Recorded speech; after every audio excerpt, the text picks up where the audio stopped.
لفظ بیچ میں سے نکال دیجئے تو قیامت برپا ہو جاتی ہے۔ تراویح کوئی الگ نماز نہیں، ٹھیک، میں نے جو بات کہی تھی وہ یہ کہی تھی کہ تراویح کوئی الگ نماز نہیں ہے، یہ تہجد کی نماز ہے جس کو رسول اللہ نے لوگوں کے کہنے پر عشاء کے بعد پڑھنے کی اجازت دی۔ ٹھیک۔ اس پر میں نے بڑی تفصیل سے اعوذ باللہ من الشیطان الرجیم، بسم اللہ الرحمن الرحیم۔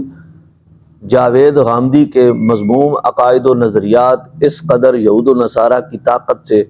خوب پوری دنیا میں پھیلے، اور جہاں جہاں اہل سنت والجماعت کی عوام موجود ہے، اس کے عقائد و نظریات سے بالخصوص نوجوان حضرات وہ شدید متاثر ہوئے۔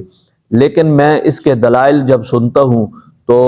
نہایت ہی مذاق خیز دلائل مجھ کو لگتے ہیں، جن دلائل میں نہ کوئی طاقت ہے نہ کوئی قوت موجود ہے۔ کھوکھلے دلائل کی بنیاد پر یہ اپنے فکر کی ایک عمارت قائم کرتا ہے، جس سے جناب والا کوئی اہل سنت والجماعت کا محقق عالم دین جب رد کرتا ہے تو اس کی یہ فکری جو کھوکھلے دلائل پر بنائی گئی عمارت ہے یہ تہس نہس کا شکار ہو جاتی ہے۔ اس نے اب یہ جو بات کی ہے کہ نماز تراویح نماز تہجد ہی ہے اور نماز تہجد نماز تراویح، تو یہ نماز تراویح کو نماز تہجد کی نماز قرار دینے کی ناکام کوشش ہے۔ اس پر میں دلائل پیش کروں گا، اور آپ نے اگر انصاف کی اینک لگا کر یہ دلائل سماعت کیے اور دیکھے تو آپ کو خود پتہ لگ جائے گا کہ یہ کتنا بڑا جھوٹا ہے اور کتنا بڑا اس کا یہ مکار پر مبنی یہ سارا سلسلہ ہے۔ آپ خود دیکھیں گے اور خود اندازہ بھی لگا لیں گے۔ عزیز سامعین و ناظرین، سب سے پہلے آپ اس بات کو توجہ سے سماعت فرمائیں کہ نماز تہجد ایک الگ نماز ہے اور نماز تراویح ایک الگ نماز ہے۔ نماز تہجد یہ رمضان المعظم شریف کے ساتھ خاص نہیں ہے، بلکہ یہ رمضان المعظم شریف میں بھی ادا کی جاتی ہے اور غیر رمضان المعظم شریف میں بھی یہ ادا کی جاتی ہے۔ اسی طریقے سے جو نماز تراویح ہے یہ صرف اور صرف یہ رمضان المعظم شریف میں ہی ادا کی جاتی ہے، غیر رمضان شریف میں یہ نماز تراویح ادا نہیں کی جاتی۔ اب یہ کیسے ہو سکتا ہے کہ یہ جب اتنا بڑا ان میں فرق موجود ہے اور حدیثوں میں فرق موجود ہے اور پھر بھی بندہ ہٹ دھرمی کے ساتھ ان کو ایک قرار دے، تو یہ اس کی ایک جو ہے ناکام کوشش ہے۔ دیکھیں، پہلی جو اس نے بخاری شریف کی حدیث پاک پیش کی ہے، بخاری شریف سے یہ استدلال ہرگز نہیں کر سکتا۔ بخاری شریف کے اندر سے جو روایت پڑھ کر اس نے بتلائی ہے، اس روایت میں یہ الفاظ موجود ہیں یزید فی رمضان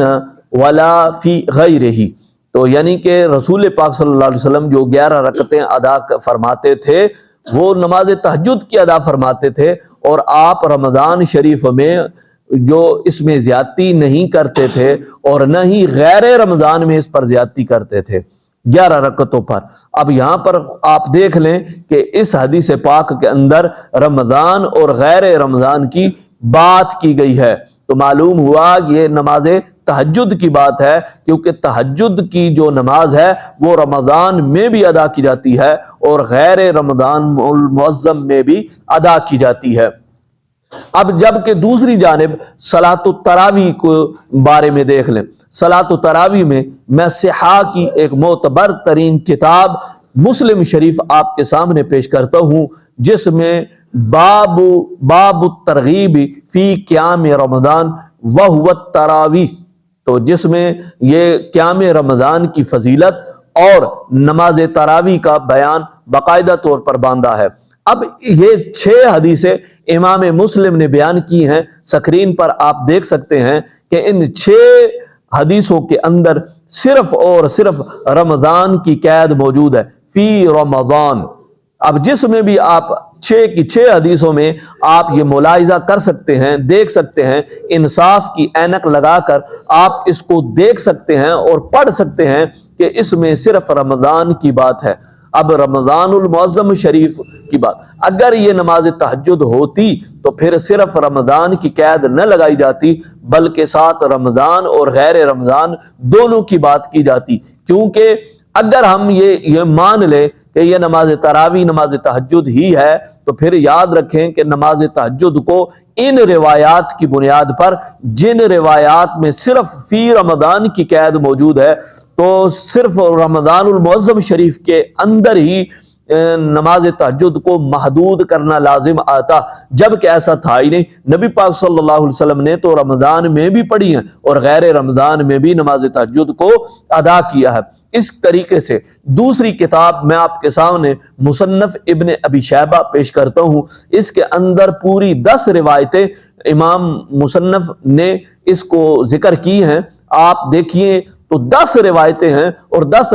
روایتوں میں نماز تراویح کی بات کرتے ہوئے جو روایتیں آپ نے پیش کی ہیں ان میں صرف فی رمضان کے الفاظ موجود ہیں اور غیر رمضان کے موجود نہیں ہیں۔ اگر یہ نماز تہجد ہوتی تو ساتھ غیر رمضان کی قید لگا کر بتا دیا جاتا کہ یہ رمضان میں بھی پڑھی جاتی ہے اور غیر رمضان میں بھی پڑھی جاتی ہے۔ اب چونکہ فی رمضان کے الفاظ بتلا رہے ہیں کہ یہ صرف رمضان شریف میں ہی ادا کی جانے والی نماز ہے، تو لہٰذا یہ نماز تراویح ہے یہ الگ سے نماز ہے اور نماز تہجد جو ہے وہ الگ سے نماز ہے۔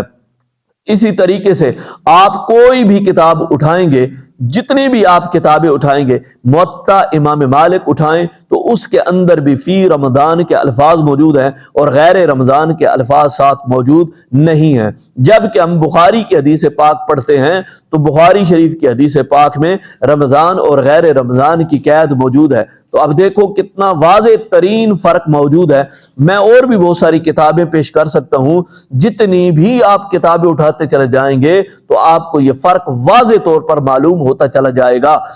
کہ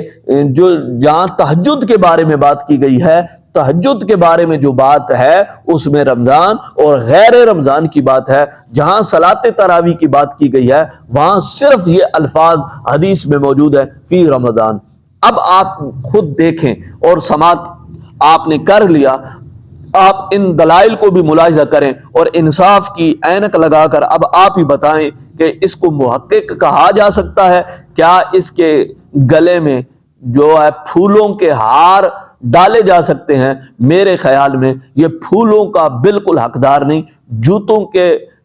جو ہار بنا کر اس کے گلے میں ڈالنا چاہیے۔ یہ ایسا لعین اور بدترین شخص ہے جس نے اس امت مسلمہ میں یہ تفرقہ اور یہ جناب والا عقائد و نظریات ڈیمیج کر کے اس نے بہت نقصان پہنچایا ہے اسلام کو، اسلام کی ساکھ کو اس نے نقصان پہنچایا ہے، جس پر صدیاں بیت چکی ہیں۔ امت مسلمہ ایک